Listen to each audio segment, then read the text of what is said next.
ఒక యుగంలో నాన్న మాట విన్న రాముడు దేవుడైతే మరో యుగంలో నాన్న మాట వినని ప్రహ్లాదుడు మహనీయుడయ్యాడు. ఇక్కడ మాట కాదు నాన్న, ధర్మం ముఖ్యం.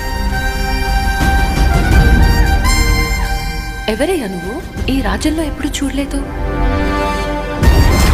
ఒకసారి బట్టలు మాసిపోతే మనిషి ఎక్కడ కూర్చోవడానికైనా సిద్ధపడతాడు. అంటే మీ అందరికి వాడొక మామూలు మనిషి, కానీ అక్కడ ఓ ఊరు మొత్తానికి దేవుడు. ఎవరా నా కొడుకు?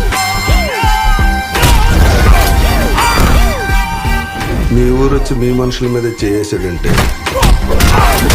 వాడు రాముడు కాదురా, పరశురాముడు. మీకు దండం పెడతాను, నిజం చెప్పండి సార్, ఎవరు సార్ ఆయన? అసలు ఎవడరా నువ్వు? అడ్రస్ పెట్టు, అడ్రస్ పెట్టు, అర్జెంట్ నీ అడ్రస్ పెట్టు, అడ్రస్ పెట్టు. ఆధారమే లేనోడికి ఆధార్ కార్డు ఎక్కడ ఉంటుందయ్యా?